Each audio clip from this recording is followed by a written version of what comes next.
നമ്മുടെ രാജ്യം സ്വാതന്ത്ര്യം നേടിയിട്ട് 78 വർഷങ്ങൾ പൂർത്തിയായിരിക്കുകയാണ്. ബ്രിട്ടീഷ് സാമ്രാജ്യത്വത്തിൻ്റെ നുകത്തിൽ നിന്നും മോചനം നേടി സ്വതന്ത്ര പരമാധികാര രാഷ്ട്രമായി മാറിയ ഇന്ത്യയുടെ സമരചരിത്രം രാജ്യത്തെ എല്ലാവർക്കും ആവേശം പകരുന്നതാണ്. സാമൂഹ്യവും സാമുദായികവുമായ എല്ലാ വേർതിരിവുകളെയും അതിജീവിച്ച് ഇന്ത്യൻ ജനത ഒറ്റക്കെട്ടായി ദേശീയ പ്രസ്ഥാനത്തിൽ അണിനിരന്നതിൻ്റെ ഫലമാണ് നാം നേടിയെടുത്ത സ്വാതന്ത്ര്യം.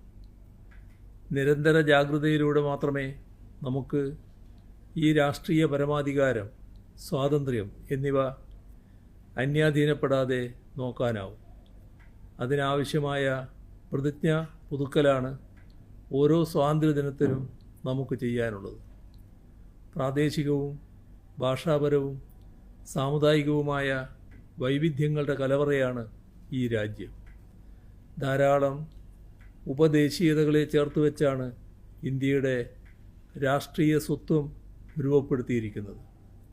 മതനിരപേക്ഷതയിലും മൈത്രിയിലും സഹവർത്തിത്വത്തിലും ഊന്നിയ ദേശീയതയാണ് ഈ സ്വത്വത്തിനടിസ്ഥാനം. ഇനിയും വികസന സാമൂഹിക കാര്യങ്ങളിൽ ഒരുമിച്ച് നിന്ന് നമുക്ക് മുന്നേറേണ്ടതുണ്ട്. അപ്പോഴാണ് ഭരണഘടനയുടെ പ്രഖ്യാപിത ലക്ഷ്യങ്ങൾ കൈവരിക്കാൻ കഴിയുക.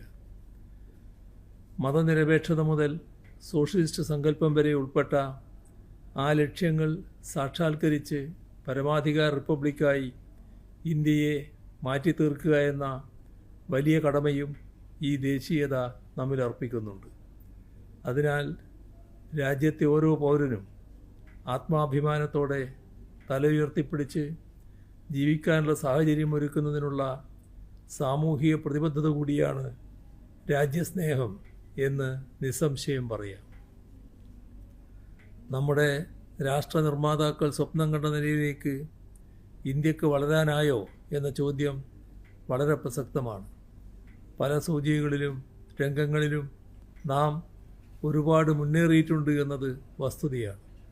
കാർഷിക ഉൽപ്പാദനം തൊട്ട് ശാസ്ത്ര സാങ്കേതിക രംഗങ്ങളിൽ വരെ നമുക്ക് അഭിമാനകരമായ നേട്ടങ്ങൾ ഉണ്ടാക്കാൻ കഴിഞ്ഞിട്ടുണ്ട്.